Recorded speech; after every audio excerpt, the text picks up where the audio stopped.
दोस्तों आज भी पेश है पिता का तेरा।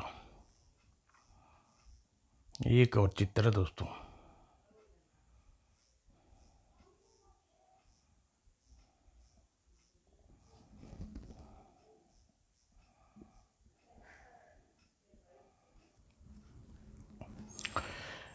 बहुत समय पहले की बात है। प्रतिदिन की भांति भोर की पहली किरण के साथ रंग रंभ ऋषि अपनी कुटी से कुछ दूर बहने वाली नदी में स्नान कर रहे थे। हर हर महादेव। अगले ही पल आई फिर मगरमच्छ उन्हें नीचे की ओर खींचने लगा। बचाओ। तभी ऋषिवर, आप घबराइए नहीं, मैं आ रहा हूँ। अचानक आचार्य, एक दैत्य मेरी मदद के लिए आया है। यह तो दैत्य प्रवृत्ति के बिल्कुल विपरीत बात है। फिर ओह, तत्पश्चात ऋषिवर, आपको तो काफी जख्म कर दिया। इस हालत में आप अपनी कुटी तक नहीं पहुंच सकते। यदि आप आज्ञा करें तो मैं आपको अपनी कुटी तक पहुंचा दूं। धन्यवाद दैत्य, ईश्वर तुम्हें तुम्हारे नेक कार्य का अच्छा फल देगा। फिर उस दैत्य ने रंभ ऋषि को न केवल उसकी कुटी तक पहुंचाया, बल्कि ऋषि के जख्म पर जड़ी बूटी का लेप भी किया। वह ऐसी सेवा भावना सिर्फ सदाचारी इंसानों में ही पाए जाते हैं, लेकिन एक दैत्य भी इतने अच्छे संस्कार हो सकते हैं, यह तो आश्चर्य की बात है। फिर कुछ सोचते सोचते रंभ ऋषि की निगाहें जैसे ही उस दैत्य के चेहरे पर पड़ी, अरे यह क्या, लगता है इस दैत्य का चेहरा मेरा जाना पहचाना है। अगले ही पल, मैं तुम्हें पहचान चुका हूँ दैत्य, और अब शायद जल्दी ही वह समय आएगा जब तुम्हारी असली सारा संसार जानेगा। तभी ऋषिवर, यदि आप आज्ञा दे तो मैं चलूं। घर पर मेरी माँ मेरी प्रतीक्षा कर रही होगी। अवश्य, तुम्हें लंबी आयु दे ईश्वर। जब वह दैत्य अपने घर पहुंचा तो उसकी माँ झोपड़ी के बाहर खड़ी उसका इंतजार कर रही थी। आओ बेटा मल्ले, आज सुबह की सैर में काफी वक्त लगा दिया।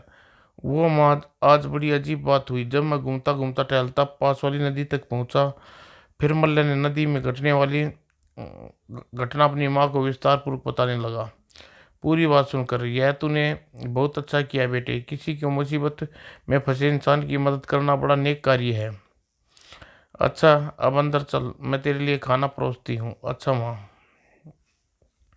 भोजन करने के पश्चात, माँ अब मैं खेती करने जा रहा हूँ और आज मुझे खेतों में पानी लगाना है। अच्छा बेटा, को घर जल्दी शाम को घर जल्दी लौटना। अच्छा माँ। लेकिन जैसे ही अपने खेत में पहुंचा, हा हा हा हा, अरे ये लोग कौन है? इन्होंने तो मेरे पूरी फसल को बर्बाद कर डाली। वह तेजी से आगे बढ़ा। अरे भाइयों, तुम लोग कौन हो और मेरी महीनों की मेहनत पर पानी फेरने पर क्यों तुले हो? क्या यह तुम्हारा खेत है? हाँ। अच्छा, ये तुम एक दैत्य होकर इंसानों की तरह खेती बाड़ी का काम करते हो? मैं नहीं जानता कि मुझे क्या करना चाहिए और क्या नहीं। मैं तो बस वही करता हूँ जो मेरी माँ मुझसे कहती है। अब तुम लोग बता दो कि तुम कौन हो और तुमने मेरे खेतों में खड़ी फसल को नष्ट कर दी। हम पंच दानव हैं।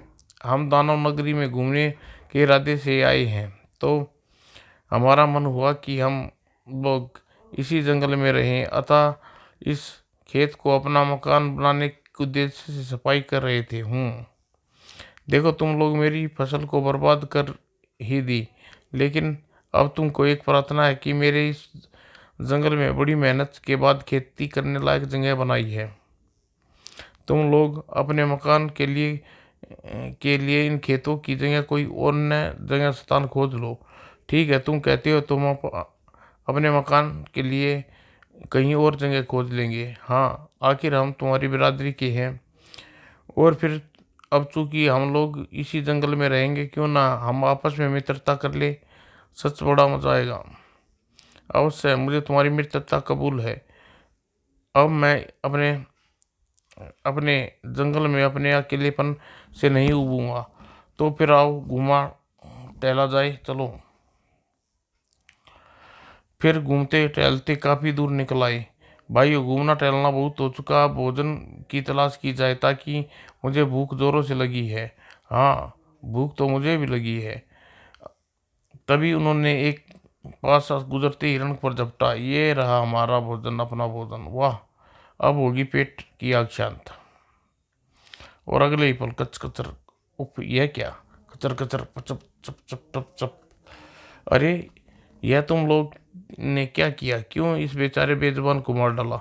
हा हा, बेजुबान बेचारा, हा हा हा हा। मित्र, यह बेजुबान या बेचारा नहीं, हमारा भोजन है, और भूख लगने पर भोजन करना ही चाहिए। लेकिन मेरी माँ तो कहती है कि किसी प्राणी को कष्ट पहुंचाना पाप है। हाँ, तुम बड़े भोले हो मित्र। हम दानव दानव हैं, और दानव में पाप पुण्य नहीं मानते। वाकई मित्र, तुम मूर्ख हो जो तुम्हें खून का स्वाद नहीं चखा। इतना स्वादिष्ट है हिरण, गरम गरम खून, चपर चपर। बकते हो तुम सब। मेरी माँ कभी झूठ नहीं बोलती। क्योंकि हमारे और तुम्हारे विचार आपस में मेल नहीं खाते, अतः मेरी और तुम्हारी मित्रता समाप्त होती है। किंतु तभी टप टप टप, और कुछ क्षण बाद उन दो घुड़सवारों में एक सुंदर स्त्री भी है। अब तक दोनों घुड़सवारों की नजर सामने खड़े 6 विशाल दांतों पर पड़ी। अरे राक्षस राक्षस! अगले ही पल भाग हो जाया। लेकिन तब तक काफी देर हो चुकी थी,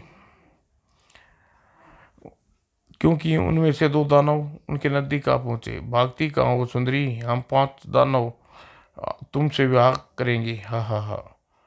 चल नीचे उतर। नहीं, मुझे छोड़ दो दुष्ट। तभी, खबरदार दुष्ट, मैं कहता हूँ राजकुमारी जया को छोड़ दो, वरना तुम सबको गाजर मूली की तरह काट दूंगा। ठहर मच्छर, तू बड़ा भिन भिना रहा है। क्यों न पहले तुझसे निपट तुझे ही ठिकाने लगा दूं। कहने के साथ ही दानव घुड़सवार को उठाकर हवा में उछाल दिया। आह! लेकिन इससे पहले गोविंद जमीन पर गिरता, मुझे मत मारो। घबराओ मत मित्र, तुम्हारी ओर से घबराओ मत, मेरी ओर से तुम्हें कोई खतरा नहीं है। लेकिन जैसे ही मल दैत्य ने उसे जमीन पर उतारा, जान बचाकर भागने में ही भलाई है। रुक जाओ गोविंद, मुझे इस तरह मुसीबत में फंसा छोड़कर मत जाओ। माफ करना राजकुमारी जया, यहाँ मुझे अपनी जान बचा कर भागना है। मुश्किल हो लग रहा है, और तुम कहती हो मैं तुम्हारी जान बचाऊं? हाँ हाँ हाँ, तुम्हारा कायर साथी भाग गया। अब तो तुम्हें हम पांचों की पत्नी बनना पड़ेगा। नहीं, ऐसा कभी नहीं हो सकता। क्यों? अब भला ऐसा करने से कौन रोकेगा? मैं रोकूंगा तुम्हें। ओ मित्र, तुम तुमने तो भूल ही गए थे। आओ, अगर तुम्हें भी यह सुंदरी पसंद है, तुम भी इससे ब्याह कर लो। आखिर तुम भी हमारे मित्र हो। ये भगवान मेरी रक्षा करना। खामोश, मैं कहता हूँ छोड़ दो उन्हें, वरना वरना तुम हमारा क्या कर लोगे? हाँ हाँ, क्या करोगे तुम? मार मार कर तुम लोगों की खाल में भूस भर दूंगा। क्या तुमने मेरे भाई पर हाथ उठाया? ठहर, अभी मजा सिखाता हूँ। कहने के साथ ही दैत्य ने मल दैत्य पर छलांग लगा दी। लेकिन मल दैत्य ने वह शैतान छोड़ दिया। आई अगले ही पल वे पांचों दैत्य क्रोधित हो मल दैत्य की ओर बढ़े। काश ये सारे दाता आपस में लड़ मरे। आओ आओ प्यारो, आओ। और अगले ही पल थड़ा आह, आश्चर्य! देखते देखते मल दैत्य ने उन पांचों दैत्यों को लात घूंसे बरसा पर रख दिया। कुछ ही देर में पांचों दानव जमीन पर पड़ी गहरी सांसें ले रहे थे। हप हप हप, हाय मार दिया डालिम ने, हाय मार दिया। फिर जैसे ही मल दैत्य हाथ झाड़ता हुआ पलटा, अरे वह सुंदरी कहाँ गई? अभी तो यहाँ यहीं थी। जरूर वह डर कर भाग गई होगी, लेकिन इस तरह तो किसी मुसीबत में फंस सकती है। मुझे देखना चाहिए वह कहाँ गई है। वह सो तेजी से एक और बढ़ा। जल्दी वह रही सुंदरी। अगले ही पल वह उसके नजदीक पहुंचा और बोला, रुक जाओ सुंदरी, तुम इस तरह अकेले इस जंगल से बाहर नहीं निकल सकती। यहाँ कदम कदम पर तुम्हारी जान को खतरा है। राजकुमारी जया उस दैत्य को अपने निकट पहुंचता देख भयभीत तो उठी। नहीं नहीं, मुझे मत मारो, भगवान के लिए मुझे जाने दो। सुंदरी, मुझसे भयभीत होने की तुम्हें कोई जरूरत नहीं है। मैं तुम्हारा किसी प्रकार भी यही करने का इरादा नहीं रखता। और अतः निर्भीर होकर मेरे साथ चलो, मैं तुम्हें जंगल के बाहर छोड़ दूंगा। चलो। कहाँ जाना है तुम्हें? कंचनगढ़। मैं कंचनगढ़ की राजकुमारी जया हूँ। जाने क्यों, मुझे तो राजकुमारी के साथ रहने पर अच्छा लग रहा है। चलते चलते शाम हो गई, रात का अंधेरा फैलने लगा। तभी उफ, मैं बुरी तरह थक गई हूँ। मुझसे अब एक कदम भी आगे नहीं बढ़ा जाता। राजकुमारी जी, क्यों न रात हम यहीं पर गुजार लें और सुबह होने पर आगे का रास्ता तय करें। नहीं, मैं भला रात को यहाँ कैसे गुजार सकती हूँ? भगवान के लिए मुझे महल पहुँचा दो। देखिए राजकुमारी जी, कुछ ही देर में अंधेरा इतना घना हो जाएगा कि हमारे लिए एक कदम भी आगे बढ़ना मुश्किल होगा। वैसे भी अभी जंगल की समाप्ति और तुम्हारी राज्य कंचनगढ़ की सीमा बहुत दूर है। अतः मैं यहीं सुरक्षित स्थान खोजता हूँ ताकि तुम रात को आराम से गुजार सको। ठीक है, जैसा तुम चाहो वैसा करो। पता नहीं दैत्य कब और कैसे छुटकारा मिलेगा। कुछ देर बाद, आइए राजकुमार जी, आप यहाँ आराम कीजिए, मैं रात भर जागते हुए ही गुजारूंगा। जैसे ही राजकुमारी आराम करने की नीयत से पेट पर लेटी, कितनी सुंदर है यह राजकुमारी। पूरी रात मल जागते हुए रात गुजारी। लेकिन जैसे ही सुबह का उजाला हुआ, उसे नींद सताने लगी। सुबह हो चुकी है। चूंकि अब खतरे की कोई बात नहीं आता, तब तक राजकुमारी जागी, क्यों न मैं भी कुछ देर सो लूं। यह सोच उसने आंखें बंद कर ली और जल्दी ही ची ची ची ची ची चू चू चू चू। तभी उसे सोए कुछ ही देर हुई थी कि अरे, यह क्या दैत्य तो सो रहा है। इससे पीछा छुड़ाने का अच्छा मौका है। क्यों ना इसे घायल कर दूं और यहाँ से भाग जाऊं। यह सोच राजकुमारी तेजी से उठी और खटाक अगले ही पल वह एक और भागी। उफ, यह तुमने क्या किया राजकुमारी? मैंने तुम्हारा क्या बिगाड़ा था? लेकिन अभी राजकुमारी जया कुछ ही दूर चल पहुंची होती कि एक विशालकाय अजगर ने उस पर आक्रमण कर दिया। बचाओ! तभी राजकुमारी, घबराना नहीं राजकुमारी, मैं आ रहा हूँ। वो राजकुमारी जया के निकट पहुंचकर उस अजगर से भिड़ गया। छोड़ दुष्ट, वरना तेरे टुकड़े टुकड़े कर डालूंगा। राजकुमारी जी, आप इसके बंधन से निकलने का यत्न कीजिए। उफ, जल्दी। उफ, जान बची। अब देखता हूँ दोस्त तू कितना दम है। फटाक। आह। कुछ देर बाद, तुम अभी तक यहाँ क्यों खड़ी हो राजकुमारी? भागी क्यों नहीं? जाओ, भाग जाओ यहाँ से, नहीं तो मैं तुम्हें कच्चा चबा जाऊंगा।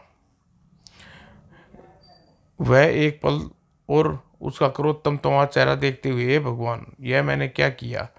यह तो शुरू से ही मेरी मदद की है, फिर भी मैंने इस पर घोर अनर्थ क्यों किया? फिर उसने अपने चुनरी का एक कोना फाड़ा और उसके माथे पर बहते खून साफ करने लगी। मुझे क्षमा कर देना देते, मैंने तुम्हें अकारण ही घायल कर दिया। नहीं राजकुमारी, ऐसा न कहीं, मुझे आपसे कोई शिकायत नहीं। तत्पश्चात उस दैत्य के साथ आगे बढ़ते हुए राजकुमारी जया सोच रही थी, पता नहीं कैसा विचित्र दैत्य है यह। दैत्य होकर भी यह आम इंसानों से ऊंचा और महान है। कुछ देर बाद, राजकुमारी जी, वह रही आपके राज्य की सीमा, आप मुझे इजाजत दें। न जाने क्यों मैं चाहती हूँ कि वह दैत्य से कहूँ यह मेरे साथ चले, लेकिन चूंकि यह दैत्य है, इसलिए हो सकता है कि यदि पिताजी महाराज इसे अपमानित करके भगा न दें। मल्ल कुछ देर तक राजकुमारी जया को जाते देखता रहा, फिर स्वयं भी वापस पलटा। शाम होते होते जैसे अपने घर पहुंचा।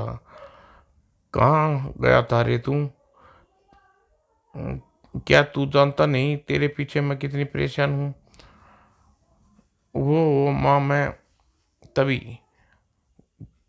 क्यों इतना अधीर हो रही हो रानी पद्मावती? राजकुमार मल्ल अब कोई बच्चा नहीं रहा, यूं ही तुमसे बिछड़ जाएगा। अरे कुलगुरु रंभाचार्य ऋषिवर, मुझे उम्मीद है रानी पद्मावती कि अब तुम मुझे पहचान चुकी होगी। रानी पद्मावती, और कुछ समझी नहीं गुरु कुलगुरु। हाँ हाँ।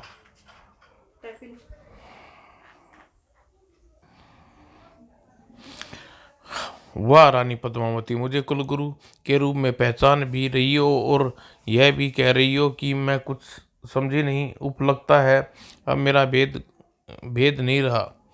तुम ठीक समझ रही हो रानी पद्मावती, तुम्हारा भेद अब भेद नहीं रहा और तुम्हें आज अपने बेटे को वो सच्चाई से अवगत कराना ही पड़ेगा जिसे तुमने पिछले 18 वर्ष से अपने सीने में छुपाए रखा है।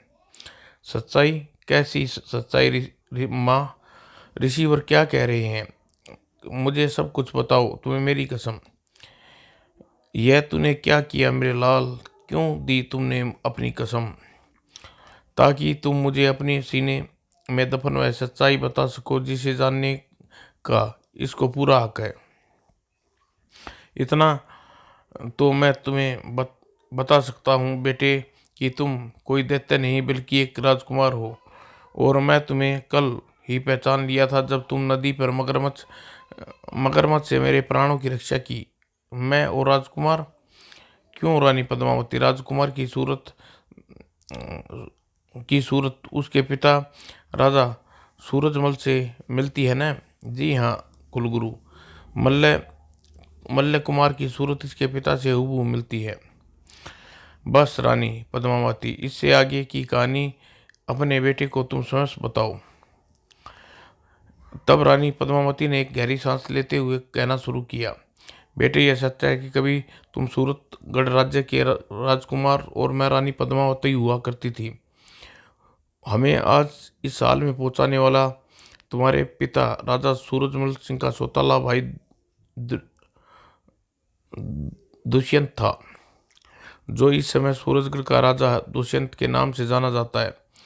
वही दुष्यंत ने आज से 18 वर्ष पहले शिकार खेलने गए तुम्हारे पिता को मरवा दिया, जिसका पता मुझे उस दुर्घटना के 4 दिन बाद लगा।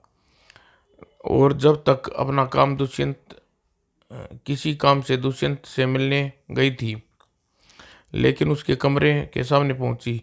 हाँ, मंत्री व सेनापति, जिस तरह मैंने अपने सौतेले भाई राजा सूरज सिंह को ठिकाने लगाया है और किसी को मेरे ऊपर संदेह नहीं हुआ, ठीक उसी तरह एक दिन मैं रानी पद्मावती और राजकुमार को भी मौत के घाट उतार दूंगा।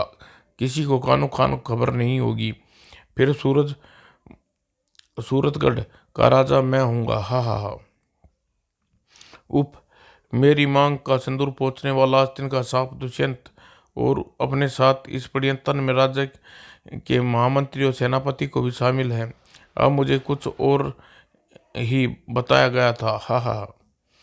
मैं दौड़ती हुई वापस अपने शयन कक्ष में पहुंची। पति की जान तो गई, अब मुझे अपने पुत्र के प्राणों की रक्षा करनी चाहिए ताकि बड़ा होकर अपने पिता की हत्यारों का बदला ले सके। लेकिन मल्ल को लेकर मैं महल से दूर निकल गई और दुष्यंत को जल्दी ही इसका पता चल गया। उसने मुझे खोजने के लिए राज्य के तमाम सैनिकों को लगा दिया। भागते भागते मैं जंगल में बनी इस झोपड़ी में पहुंची ही देख कहीं रानी पद्मावती झोपड़ी में तो नहीं छुपी। हे भगवान, अब क्या होगा? तभी मेरी निगाह दीवार पर टंगे तरह तरह के मुखौटों पर पड़ी। वाह, बन गया काम। जल्दी ही मैंने चुड़ैल वाला मुखौटा पहना और 2 सींग वाले मुखौटे राजकुमार के सिर पर चढ़ा दिया। अब ये सैनिक हम माँ बेटे को नहीं पहचान पाएंगे। फिर मैंने दरवाज़ा खोला। ही आज तो भोजन खुद चलकर मेरे दरवाजे पर आया है। भागो भागो, यह तो किसी चुड़ैल की झोपड़ी है।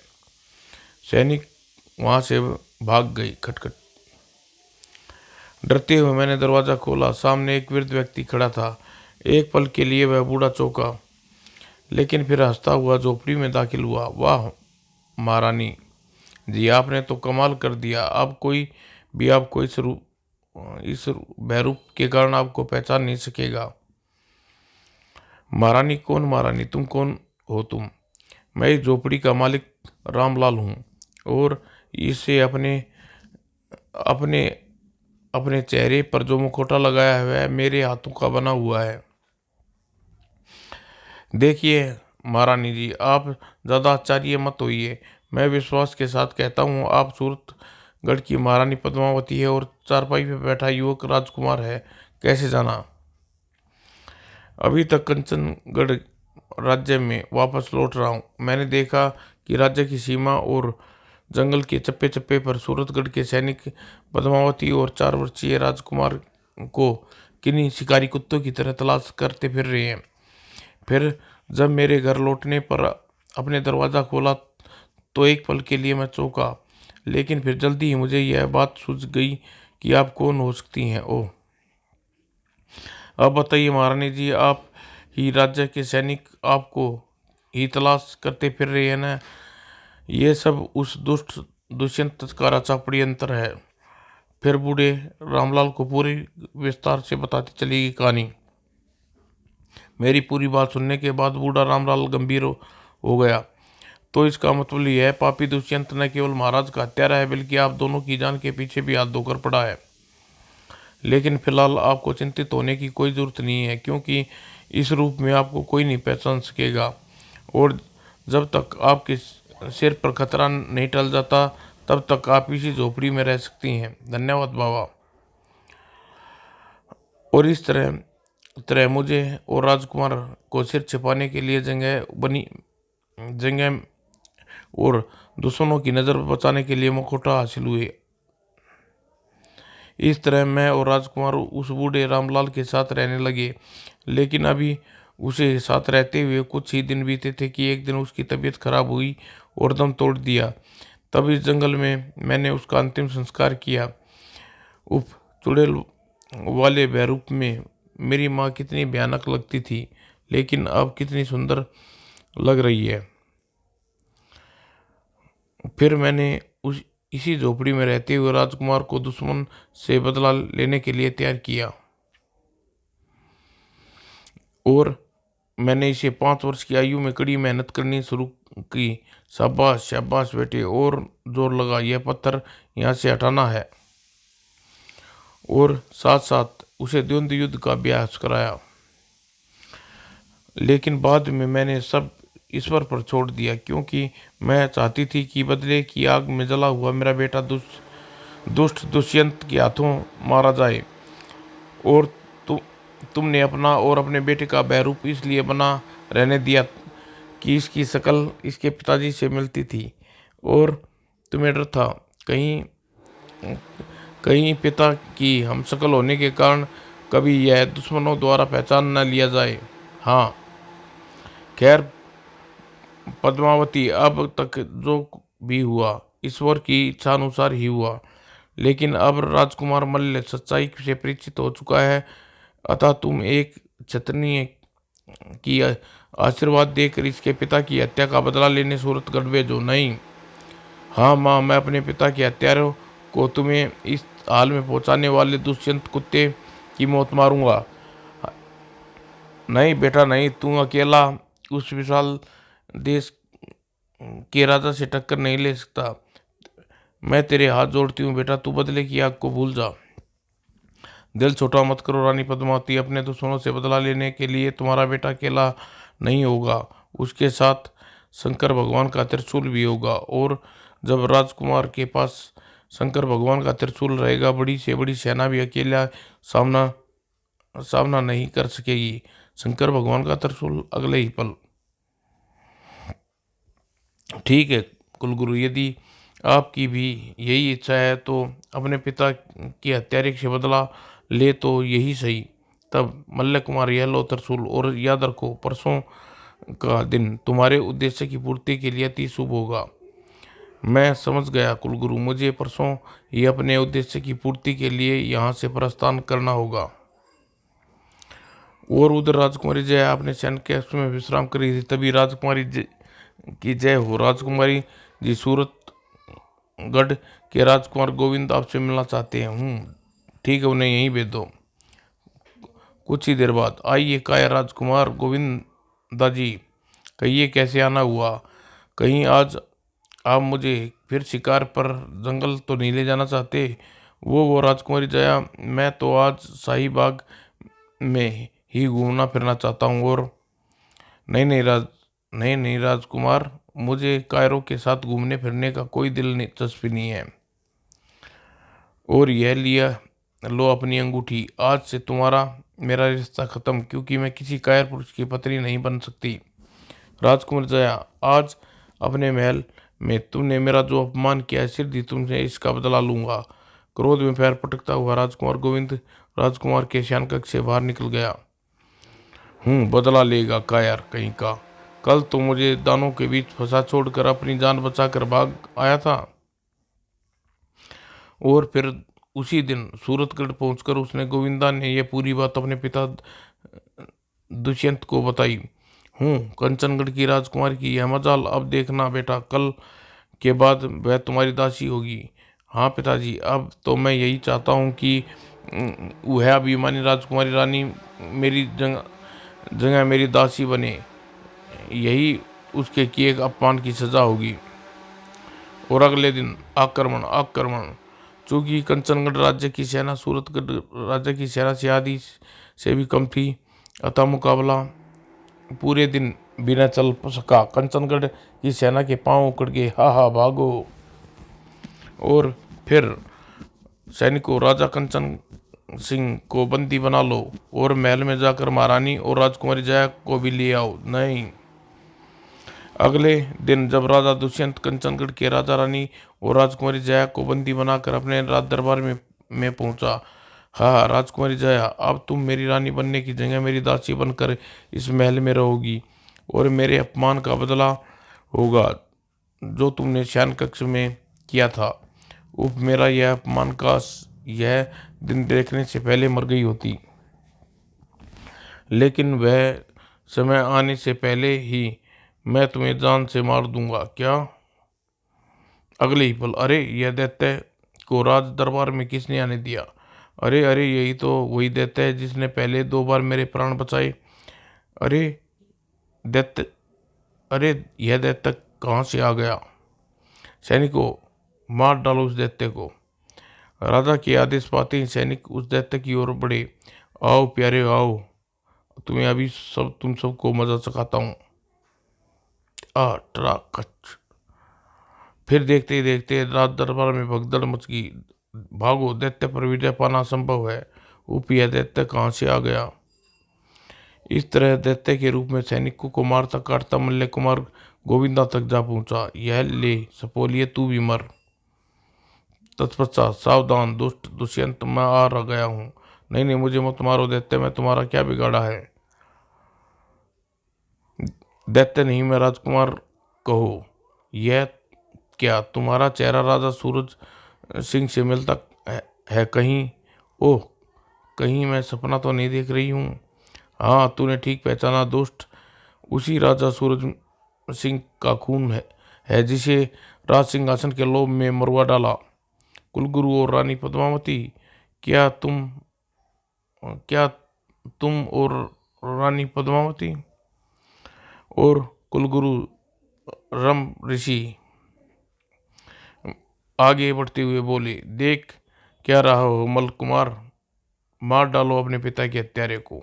अगले ही पल खचाक, इस तरह मल कुमार ने अपने पिता के हत्यारे से बदला लिया। और बाद में जब कंचनगढ़ के राजा को वहां बचे कुछ दरबारियों और मंत्रियों की असलियत का पता चला, तो वह दुष्यंत नाम पर थू थू करने लगे। कोई यह दुष्ट इंसानियत के नाम पर एक कलंक था। ओ तो आज से 18 वर्ष पहले आस्तीन के सांप ने अपने भाई राजा सूरज सिंह को डसा था, और फिर प्रजा दरबारी मंत्रीगणों की इच्छा पर दूसरे ही दिन रंभ ऋषि ने मल्ल कुमार को सूरतगढ़ का राजा के रूप में अभिषेक किया। राजा मल्ल कुमार की जय, महारानी पद्मावती की जय। और इस अवसर पर कंचनगढ़ के राजा कंचन सिंह ने रानी पद्मावती को अपनी बेटी राजकुमारी जया और राजा मल्ल कुमार का हाथ मांगा। मुझे बहू के रूप में राजकुमारी जया बहुत पसंद है। पसंद तो मुझे भी है।